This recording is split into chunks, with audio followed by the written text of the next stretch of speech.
Hello and welcome to साइथमेटिक्स। मैं हूँ रितु गुप्ता और आज हम यहाँ स्टार्ट कर रहे हैं क्लास 10th फिज़िक्स का चैप्टर लाइट। तो लाइट होता क्या है ये तो आप सबको मालूम ही है। लाइट एक फॉर्म ऑफ एनर्जी है, एक वो एनर्जी है जो कि हमें आसपास की चीज़ों को देखने में हेल्प करती है। अगर लाइट नहीं होगी तो हमें चीज़ें दिखाई नहीं देंगी। सपोज़ आप कमरे में बैठे हैं और कमरे में बिल्कुल अंधेरा है, वहाँ पर बिल्कुल भी लाइट नहीं है, तो क्या आप आसपास की चीज़ों को देख पाएंगे? बिल्कुल नहीं देख पाएंगे। तो हमें कोई चीज़ दिखाई कब देती है? जब उस पर लाइट पड़ती है। कोई ऑब्जेक्ट है, उस ऑब्जेक्ट पर लाइट पड़ती है और उससे टकराकर वो लाइट जब हमारी आँखों तक पहुँचती है तब हमें वो ऑब्जेक्ट दिखाई देता है। ठीक है। अगर कोई ऐसा ऑब्जेक्ट है कि उससे टकराकर लाइट हमारी आंखों तक नहीं पहुंच रही है तो वो ऑब्जेक्ट हमें दिखाई नहीं देगा। तो कोई भी ऑब्जेक्ट को अगर हमें देखना है, जो भी हमें चारों तरफ दिखाई दे रहा है, वो क्यों दिखाई दे रहा है? इस लाइट की वजह से ही दिखाई दे रहा है। अब अपने चारों तरफ जब आप डिफरेंट ऑब्जेक्ट्स को देखते हैं तो आपने देखा होगा कि कुछ ऑब्जेक्ट्स तो ऐसे हैं जिनके पास खुद की लाइट है। जैसे कैंडल है, कैंडल के पास खुद की लाइट है, बल्ब है, ट्यूबलाइट है, सन है, इन सब के पास अपनी खुद की लाइट है। तो इन ऑब्जेक्ट्स को हम बोलते हैं ल्यूमिनस ऑब्जेक्ट्स। ल्यूमिनस ऑब्जेक्ट्स कौन से होते हैं? Objects which emit their own light, जिनके पास खुद की लाइट होती है।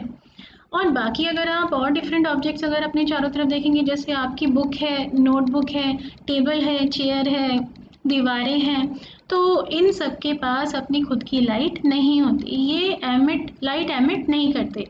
ऐसे ऑब्जेक्ट्स को हम बोलते हैं non luminous objects. Objects which do not emit light themselves, जो खुद लाइट एमिट नहीं करते।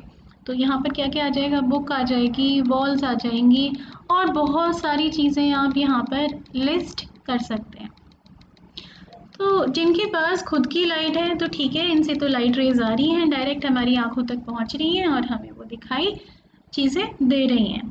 ठीक है ना, कैंडल से लाइट आ रही है, हमारी आंखों तक पहुँच रही है, हमें वो दिखाई दे रही है। लेकिन जो नॉन ल्यूमिनस ऑब्जेक्ट्स हैं उन्हें अगर हमें देखना है तो कहीं ना कहीं से उन पर लाइट पड़नी चाहिए, पड़कर उनसे टकराकर हमारी आंखों तक पहुंचनी चाहिए, तभी हमें वो चीज़ें दिखाई देंगी। तो लाइट के बारे में अगर हम और थोड़ा डिटेल में बात करें, लाइट की नेचर कैसी है? अब नेचर ऑफ लाइट को लेकर बहुत टाइम से साइंटिस्ट में बहुत डिसएग्रीमेंट रहा है। तो कुछ साइंटिस्ट पहले पहले क्या सोचते थे साइंटिस्ट की, जो लाइट है इसकी वेव नेचर है, ये नेचर में कैसी है? वेव्स की तरह ये ट्रेवल करती है। वेव्स जैसे आपने देखा होगा, कोई पॉन्ड के पास, आप तालाब के पास खड़े हैं, उसमें आप कोई पत्थर फेंकते हैं तो क्या होता है?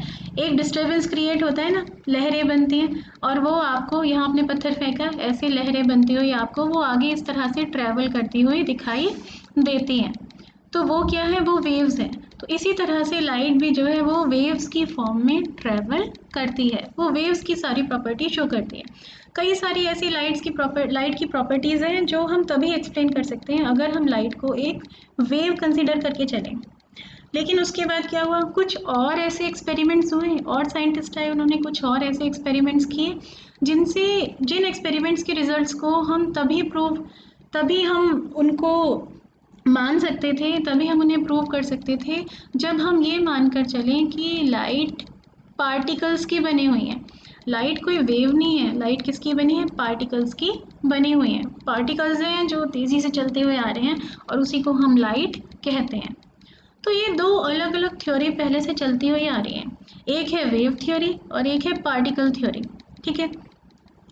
तो ये जो एक्सपेरिमेंट्स वेव थ्योरी को शो करने के लिए किए गए और पार्टिकल थ्योरी को शो करने के लिए किए गए, वो जो बड़े वाले एक्सपेरिमेंट्स हैं, इनको तो आप कब पढ़ेंगे? इनको आप पढ़ेंगे 11th और 12th क्लास में। लेकिन यहाँ पर हम एक थोड़ा जनरल सा आइडिया लेंगे कि कैसे लाइट बिहेव कर रही है वेव की तरह और कैसे लाइट बिहेव कर रही है पार्टिकल की तरह। तो अब जो थ्योरी है वो इन दोनों को कंबाइन करके बनाई गई है, जिसको हम बोलते हैं क्वांटम थ्योरी ऑफ लाइट। ये क्वांटम थ्योरी ऑफ लाइट क्या कहती है कि लाइट वेव्स की भी प्रॉपर्टी शो करती है और पार्टिकल्स की भी प्रॉपर्टी शो करती है। कहीं तो लाइट वेव्स की प्रॉपर्टी शो करती है, कहीं पर लाइट पार्टिकल की तरह बिहेव करती है। कैसे, इसको थोड़ा सा हम समझने की कोशिश करते हैं। अब आपको छोटी क्लासेस से ये तो पता है कि जो लाइट है वो स्ट्रेट लाइंस में ट्रेवल करती है। ठीक है, तो सपोज ये लाइट है और ये चलती हुई आ रही है किसी सोर्स ऑफ लाइट से, हमने कैंडल जला रखी है, बल्ब जला रखा है, और इसके रास्ते में हम यहाँ पर एक कोई ऑब्जेक्ट रख देते हैं। ठीक है, कोई ऑब्स्टेकल हमने रख दिया, ऐसे लाइट पड़ रही है, तो क्या होगा, हमें पता है कि ये जो ऑब्जेक्ट हमने रख दिया, ये जो चीज़ हमने लाइट के पाथ में रख दी, ये ऑब्जेक्ट हमने कैसा रखा है, ओपेक ऑब्जेक्ट रख दिया। ओपेक ऑब्जेक्ट यानी जिसमें से लाइट पास नहीं हो सकती। तो क्या होगा, ये जो ऑब्जेक्ट यहाँ तक जो लाइट रेज आ रही थी, अब ये तो आगे नहीं जा पाएंगी, ये आगे नहीं जा पाएंगी, ये लेकिन जो इधर वाली और इधर वाली लाइट रे है ये तो आगे जा पाएगी। तो ये जो इतना एरिया आपको दिखाई दे रहा है, यहाँ पर क्या बनती हुई दिखाई देगी, आपको इस ऑब्जेक्ट की शेडो बनती हुई दिखाई देगी। या ये एरिया कैसा रह जाएगा, ये डार्क रह जाएगा, यहाँ तक तो लाइट पहुँच नहीं रही है, ये डार्क रह जाएगा, तो इसका मतलब आपको क्या बनती हुई दिखाई देगी, ऑब्जेक्ट की शेडो बनती हुई दिखाई देगी। ठीक है, अब ये जो ऑब्जेक्ट की शेडो बन रही है, ये अगर सपोज कीजिए लाइट जो है वो वेव होती, तो क्या ये शेडो बननी पॉसिबल थी?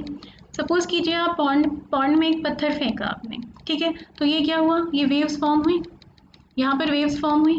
आपने यहाँ पर कहीं पर एक पत्थर रख दिया, एक बड़ा सा कुछ ऑब्स्टेकल रख दिया, तो क्या ऐसा होगा कि जहाँ आपने ऑब्स्टेकल रखा है उस एरिया के आगे यहाँ पर कोई वेव नहीं बनेगी और बाकी जगह पर वेव्स फॉर्म होती रहेंगी? ऐसा तो नहीं होता।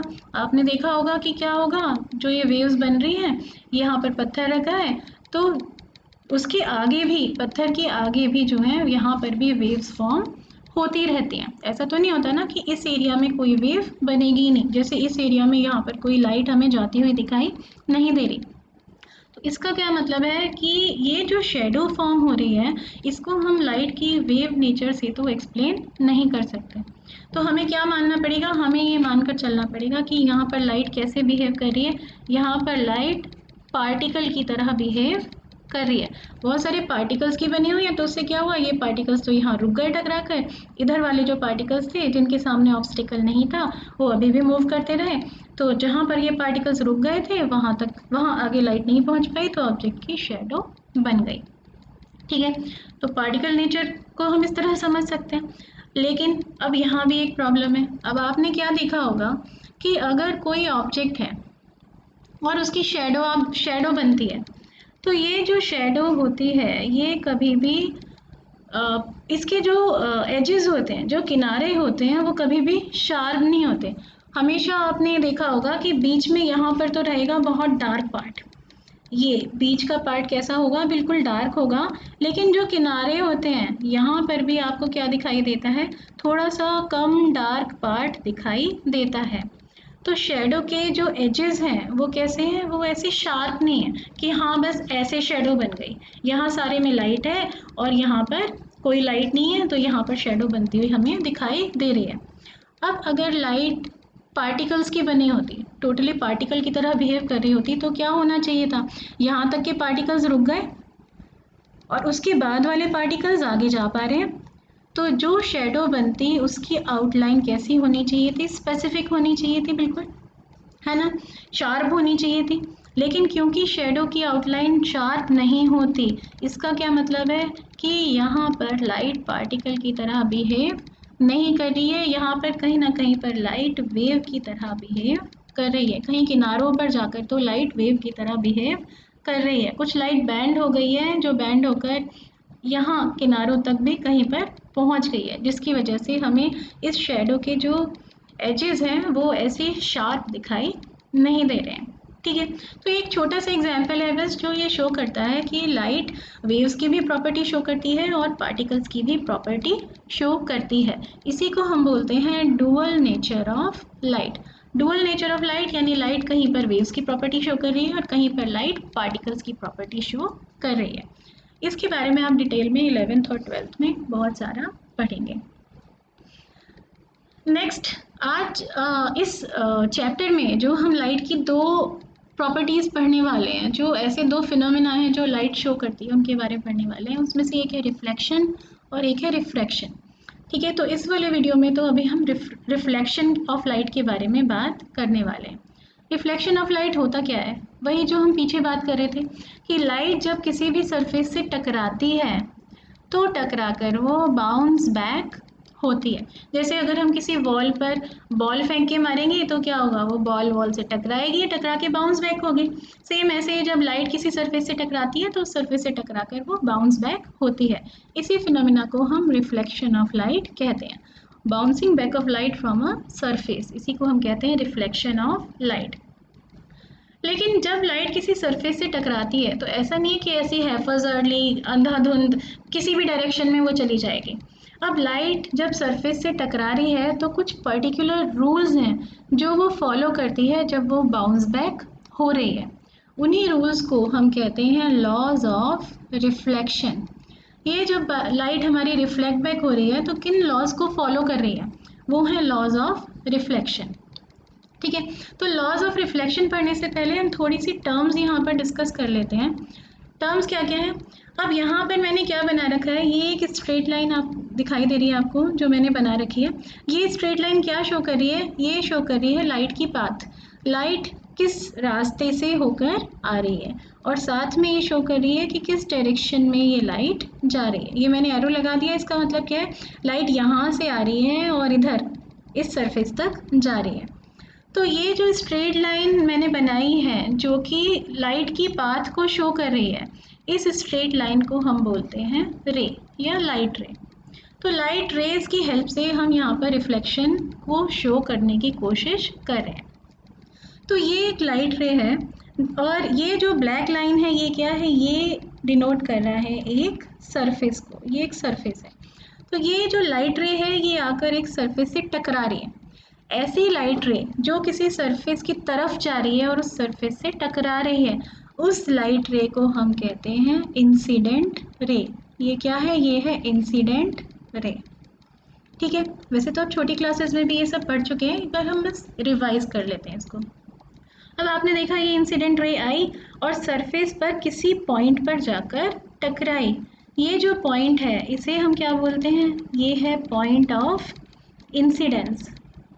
पॉइंट ऑफ इंसिडेंस टकरा के अभी बाउंस बैक हो गई, तो बाउंस बैक होकर जो ये अब ये जो रे बनी हुई है, ये जो बाउंस बैक होकर जा रही है जो रेड कलर से बनी हुई है, इसको अब हम क्या बोलेंगे, इसको अब हम बोलेंगे रिफ्लेक्टेड रे। तो लाइट आ रही है, ये वाली जो रे है जो आ रही है सरफेस की तरफ, ये क्या है, इंसिडेंट रे। किस पॉइंट पर टकरा रही है सरफेस से, पॉइंट ऑफ इंसिडेंस पर। और जो रे रिफ्लेक्ट होकर वापस जा रही है, बाउंस बैक होकर जा रही है, वो है रिफ्लेक्टेड रे। अब ये जो पॉइंट ऑफ इंसिडेंस है, यहाँ पर, यहाँ से अगर हम इस सरफेस के परपेंडिकुलर एक लाइन बनाएं, परपेंडिकुलर यानी ये एंगल कितना होना चाहिए, 90 डिग्री का। तो इस लाइन को हमने नाम दिया हुआ है नॉर्मल। क्या कहते हैं इसको हम, नॉर्मल। नॉर्मल क्या है, सरफेस पर हमने पॉइंट ऑफ इंसिडेंस से एक परपेंडिकुलर ड्रॉ किया है, तो वो है नॉर्मल। ठीक है, अब ये जो इंसिडेंट रे है और ये नॉर्मल है, इसके बीच में एक ये एंगल हमें बनता हुआ दिखाई दे रहा है, नॉर्मल और इंसिडेंट रे के बीच में। इसको हम बोलते हैं एंगल ऑफ इंसिडेंस। क्या बोलते हैं इसको हम, एंगल ऑफ इंसिडेंस। और ऐसे ही एक और एंगल आपको यहाँ पर बनता हुआ दिखाई दे रहा है, नॉर्मल और रिफ्लेक्टेड रे के बीच में ये वाला एंगल, इसको हम बोलते हैं एंगल ऑफ रिफ्लेक्शन। ये है हमारा एंगल ऑफ रिफ्लेक्शन। ठीक है, तो नॉर्मल और इंसिडेंट रे के बीच में है एंगल ऑफ इंसिडेंस, और नॉर्मल और रिफ्लेक्टेड रे के बीच में जो एंगल है वो है एंगल ऑफ रिफ्लेक्शन। ठीक है, तो अब जब हमने टर्मिनोलॉजी समझ ली है, अब हम पढ़ते हैं लॉज ऑफ रिफ्लेक्शन। ये क्या कहते हैं। पहला लॉ क्या है रिफ्लेक्शन का, the incident ray, reflected ray and the normal all lie in the same plane. Incident ray, reflected ray और नॉर्मल, ये तीनों एक ही प्लेन में लाई करते हैं। एक ही प्लेन में लाई करते हैं मतलब ये इंसिडेंट रे अगर मेरी स्क्रीन पर आ रही है, ठीक है, ये स्क्रीन क्या है, ये एक प्लेन है, ये इंसिडेंट रे स्क्रीन पर आ रही है, तो ये रिफ्लेक्टेड रे भी स्क्रीन पर ही वापस जाएगी, और ये नॉर्मल भी स्क्रीन पर ही लाई करता होगा। ऐसा नहीं होगा कि इंसिडेंट रे आ रही है, लाइट ऐसे आ रही है स्क्रीन पर, और ये जो रिफ्लेक्टेड रे ये स्क्रीन से बाहर आपकी तरफ आ जाए। या स्क्रीन के अंदर घुस जाए, ऐसा नहीं होगा। अगर ये इंसिडेंट रे स्क्रीन पर आ रही है तो रिफ्लेक्टेड रे भी स्क्रीन पर ही वापस जाएगी, नॉर्मल भी स्क्रीन पर ही लाई करेगा। ऐसा नहीं होगा कि कोई रे स्क्रीन से बाहर आ रही है और कोई रे जो है वो स्क्रीन के अंदर जा रही है, किसी और प्लेन में जा रही है, ऐसा नहीं होगा। तो इंसिडेंट रे, रिफ्लेक्टेड रे और नॉर्मल सब एक ही प्लेन में लाई करते हैं। दूसरा point, angle of incidence is equal to angle of reflection. ये जो एंगल ऑफ इंसिडेंस है यानी इंसिडेंट रे और नॉर्मल के बीच का एंगल, ये एंगल ऑफ रिफ्लेक्शन के इक्वल होता है। नॉर्मल और रिफ्लेक्टेड रे के बीच में जो एंगल है उसके इक्वल होता है।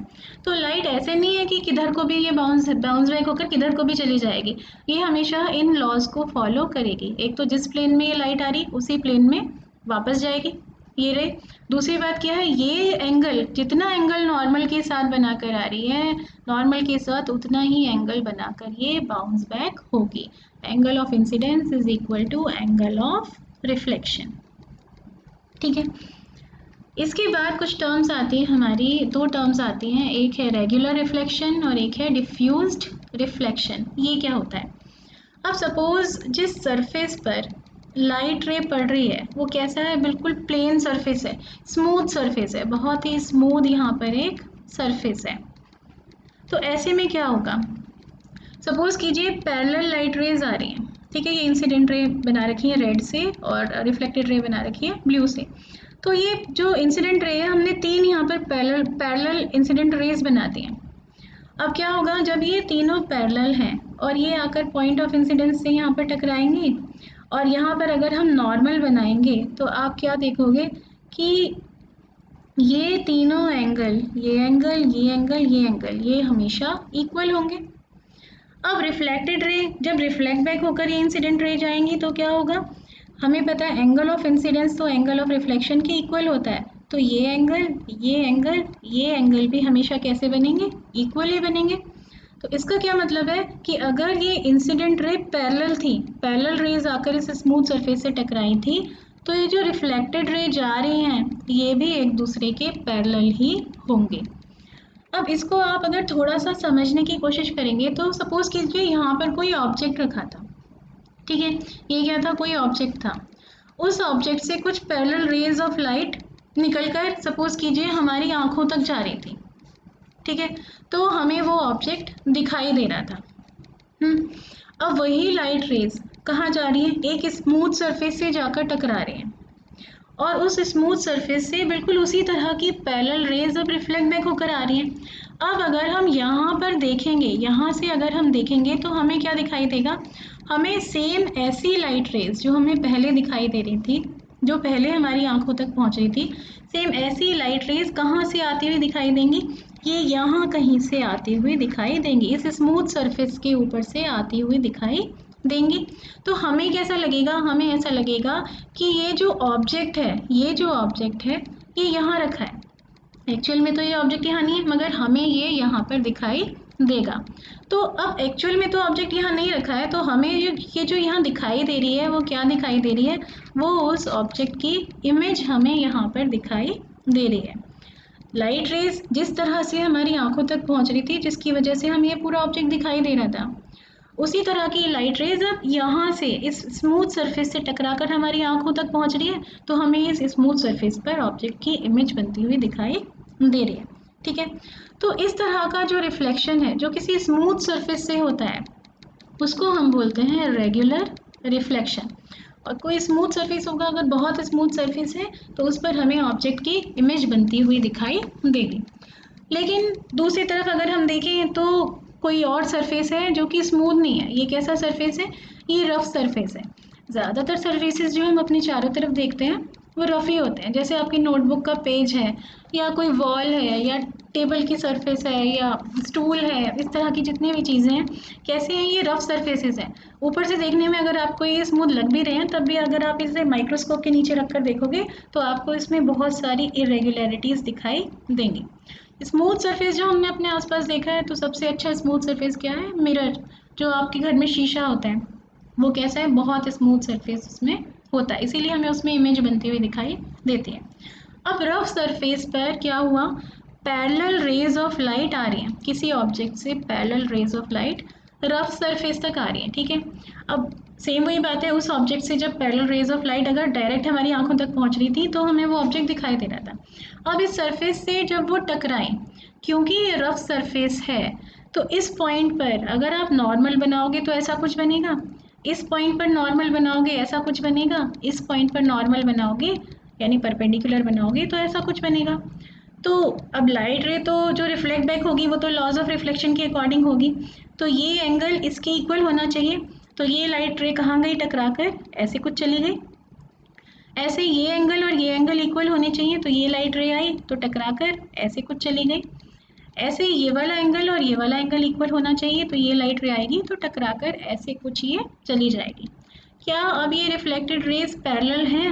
नहीं, अब हमें दिखाई दे रहा है कि ये रिफ्लेक्टेड रेज पैरेलल नहीं है। अगर सपोज अब हम यहाँ से देख रहे होते तो क्या सेम इस तरह की पैरेलल लाइट रेज हमारी आंखों तक पहुँचती? बिल्कुल भी नहीं पहुँचती। इनमें से कुछ ही रेज हमारे आंखों तक पहुँचती और इसीलिए हमें कोई इमेज यहाँ पर ऑब्जेक्ट की बनती हुई दिखाई नहीं देती। हमें यहाँ पर कोई ऑब्जेक्ट दिखाई नहीं देता। ऑब्जेक्ट तो हमें कब दिखाई दे रहा था, जब सेम उस तरह की लाइट रेज हमारी आंखों तक पहुंच रही थी जैसे डायरेक्ट ऑब्जेक्ट से निकलकर हमारी आंखों तक पहुंच रही थी। लेकिन यहाँ तो कोई लाइट रे कहीं चली गई, कोई कहीं चली गई, कोई कहीं चली गई, तो हमारी आंखों तक उस पैटर्न में तो ये रेज नहीं पहुंची, तो हमें यहाँ पर कोई इमेज बनती हुई दिखाई नहीं देगी। जैसे आपकी नोटबुक का पेज है तो उस पर क्या कोई आपको इमेज बनती हुई दिखाई देती है? नहीं दिखाई देती। लेकिन अगर आप शीशे के सामने खड़े होते हो, मिरर के सामने खड़े होते हो, तो उसमें आपको अपनी इमेज दिखाई देती है। तो ये जो रफ सरफेस से रिफ्लेक्शन हो रहा है इसको हम बोलते हैं डिफ्यूज्ड रिफ्लेक्शन। ये है डिफ्यूज रिफ्लेक्शन। और ये जो स्मूथ सरफेस से रिफ्लेक्शन हो रहा है ये है रेगुलर रिफ्लेक्शन। ठीक है, रेगुलर रिफ्लेक्शन हो रहा है तो इमेज बनती हुई दिखाई देगी, डिफ्यूज रिफ्लेक्शन हो रहा है तो हमें इस सरफेस पर इमेज बनती हुई दिखाई नहीं देगी। नेक्स्ट हम आते हैं कि प्लेन मिरर में इमेज कैसे बनती है। प्लेन मिरर जो आपके घर में मिरर है जिसमें आप खुद को देखते हो तैयार होने के लिए, स्कूल जाने से पहले जब आप तैयार होते हो, तो उस जिसका सरफेस जो है वो कैसा होता है, प्लेन होता है, फ्लैट होता है, बिल्कुल फ्लैट सरफेस होता है। होता क्या है, बना किसका होता है ये आपको पता ही होगा कि ग्लास का बना होता है।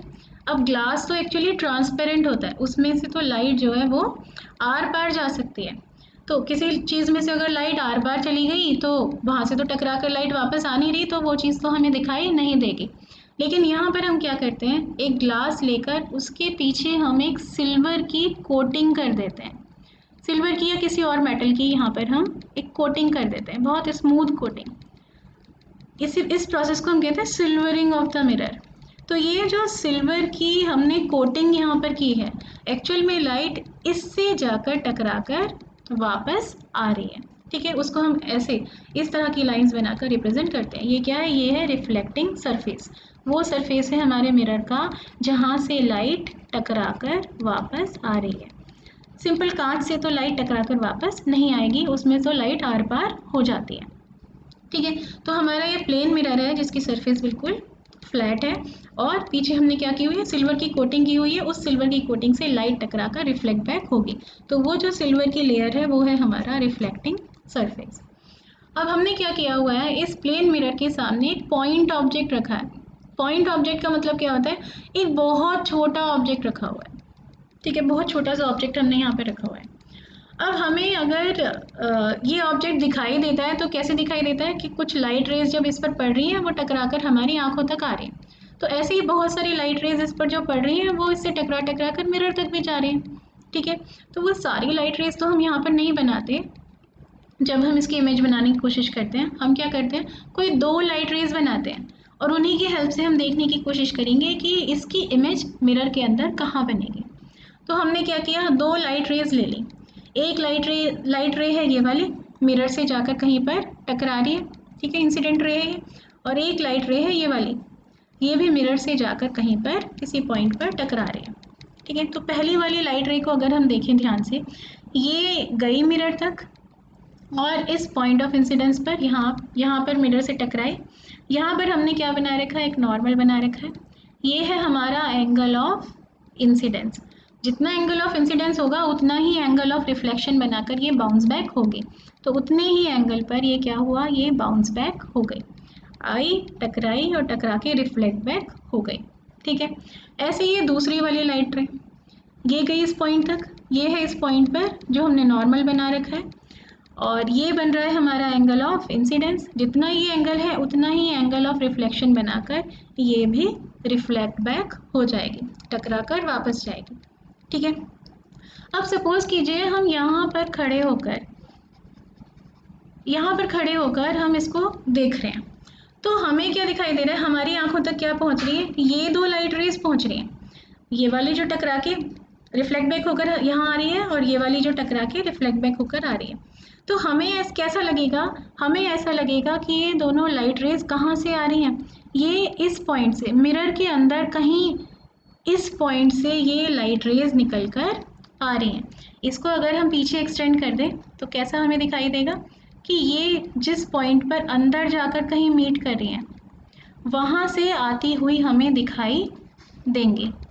अब सपोज इस ऑब्जेक्ट को हम डायरेक्ट देख रहे होते तो ये लाइट रेज हमारी आंखों तक आ रही होती तो हमें ये ऑब्जेक्ट दिखाई दे रहा होता।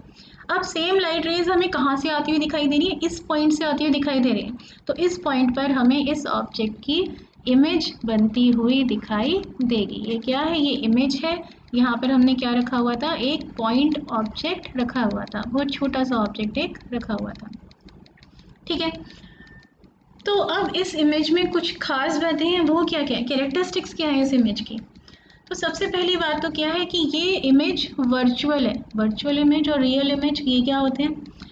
अब ये जो लाइट रेज हमारी आंखों तक पहुंच रही हैं, है ना, और हमें कैसा लग रहा है कि ये लाइट रे जो है ये इस मिरर के अंदर इस पॉइंट से निकल कर आ रही है, यानी इस पॉइंट पर कहीं ये जाकर मीट कर रही हैं, ऐसे भी हम सोच सकते हैं। अब सपोज इस पॉइंट पर किसी तरह से मिरर के अंदर, वैसे हम कोई स्क्रीन रख तो नहीं सकते, लेकिन सपोज इस पॉइंट पर अगर हम स्क्रीन रख पाते होते, क्या उस स्क्रीन पर हमें कोई इमेज बनती हुई दिखाई देती, नहीं दिखाई देती। क्यों, क्योंकि एक्चुअल में तो यहाँ पर मिरर के अंदर कोई लाइट रे है ही नहीं, वो तो बस हमें ऐसा लग रहा है। लाइट रे तो कहाँ है, ये गई मिरर तक और टकरा कर वापस आ गई, ये गई मिरर तक और टकरा कर वापस आ गई, तो मिरर के अंदर तो कोई लाइट रे प्रेजेंट ही नहीं है। तो अगर हम यहाँ पर कोई स्क्रीन भी रखेंगे तो हमें इस स्क्रीन पर कोई इमेज बनती हुई दिखाई नहीं देगी। ऐसी इमेज को हम कहते हैं वर्चुअल इमेज, जिस इमेज को हम स्क्रीन पर नहीं ले सकते। लेकिन सपोज लाइट रे सच में कहीं पर मीट कर रही होती, ऐसे कुछ हो रहा होता कि ये लाइट रे आ रही है, लाइट रे आ रही है, टकरा कर ये सच में कहीं पर मीट कर रही हैं, तो इस जगह पर अगर हम एक स्क्रीन रखते तो उस स्क्रीन पर हमें इमेज बनती हुई दिखाई देती। ऐसी इमेज को हम बोलते रियल इमेज। तो रियल इमेज क्या हो जाती है, इस वर्चुअल इमेज की जस्ट अपोजिट, जिसको हम किसी स्क्रीन पर ले सकते हैं। क्यों ले सकते हैं किसी स्क्रीन पर उसे, क्योंकि सच में ही लाइट रेज वहाँ पर जाकर उस पर्टिकुलर पॉइंट पर जाकर मीट कर रही हैं।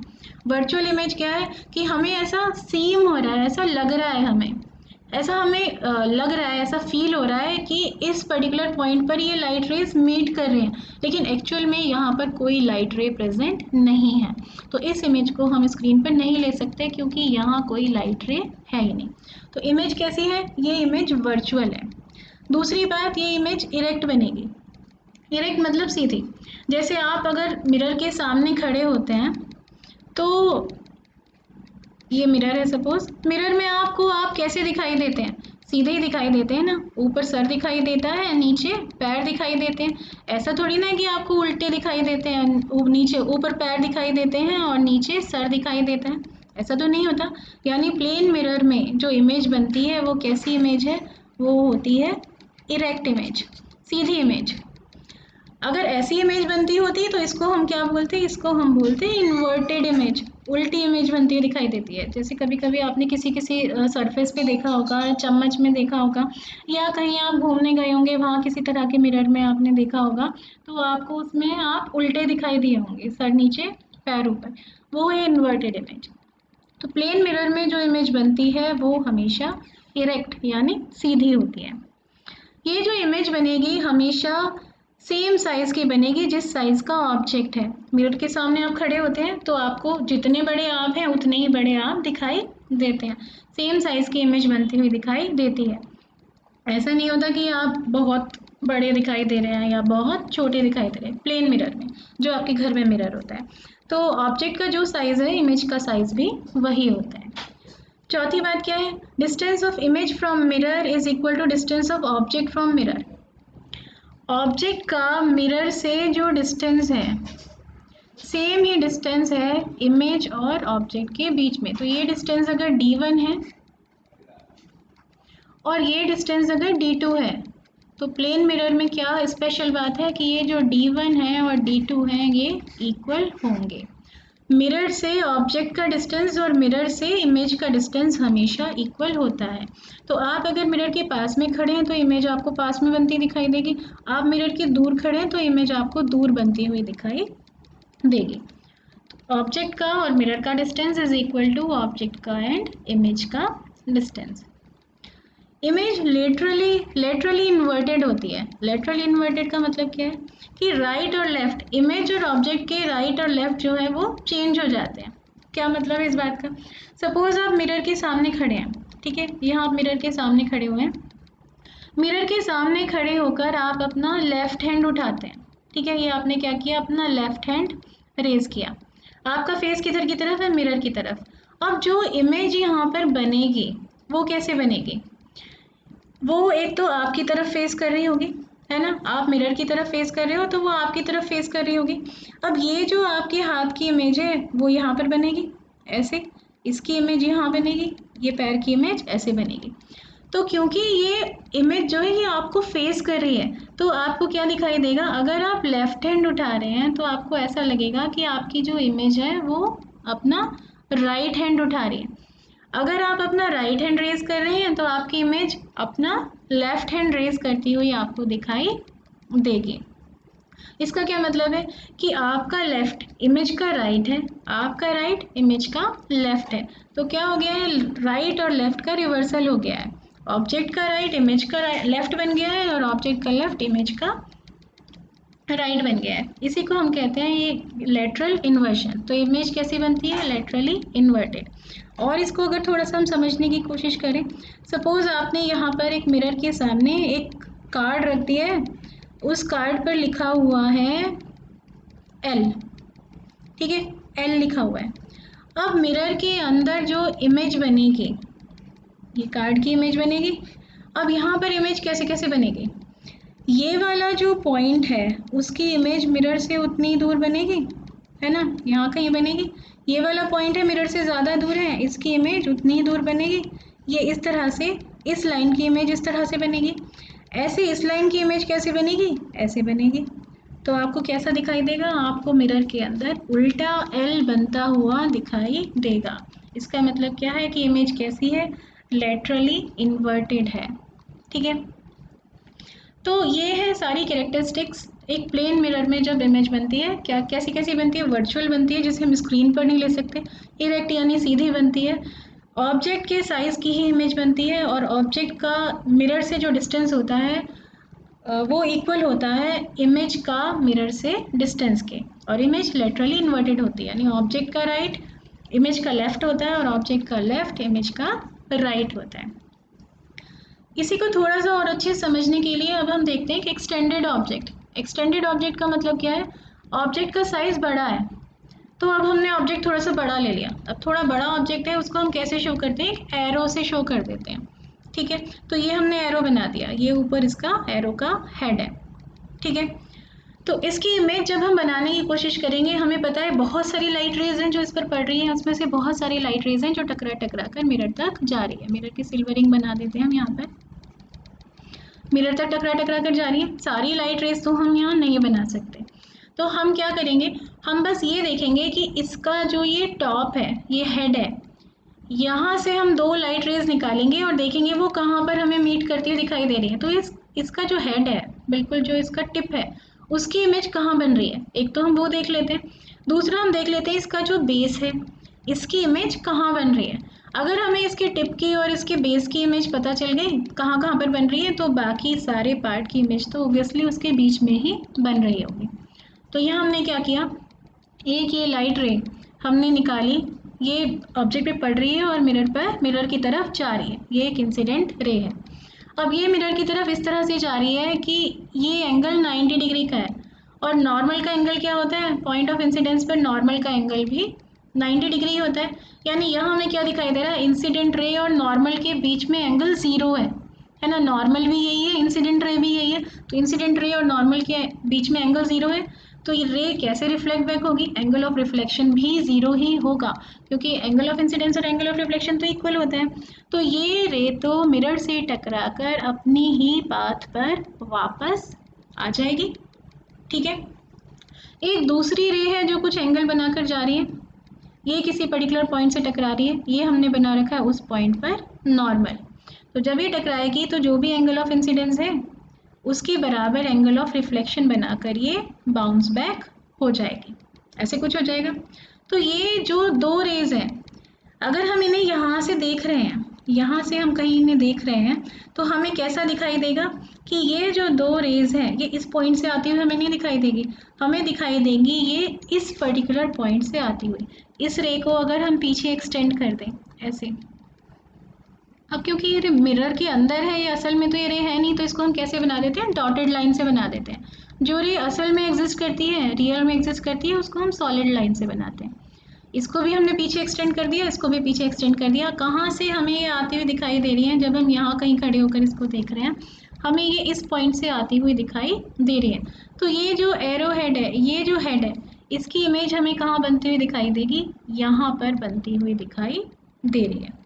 ठीक है, ऐसे ही अगर हम इसके बेस को देखें, ये एक इंसिडेंट रे हमने ली जो कि परपेंडिकुलर जा रही है हमारे मिरर के सरफेस के, तो ये तो इसी पर ही वापस आ जाएगी। और एक ये जो दूसरी रे है जो कुछ एंगल बना के जा रही है, तो उतने ही एंगल बनाकर ये बाउंस बैक हो जाएगी, नॉर्मल से उतना ही एंगल बनाकर ये बाउंस बैक हो जाएगी। जब हम यहाँ कहीं खड़े होकर इसको देख रहे हैं तो हमें कैसा लगेगा, हमें ऐसा दिखाई देगा कि ये रे और ये दूसरी वाली जो रे है, रिफ्लेक्टेड रे, ये वाली और ये वाली रे जो है, ये कहाँ से आ रही है, ये हमें इस पर्टिकुलर पॉइंट से आती हुई दिखाई देंगी, क्योंकि ये पीछे जाकर कहाँ पर मीट हो रही है, ये पीछे जाकर इस पॉइंट पर मीट हो रही है।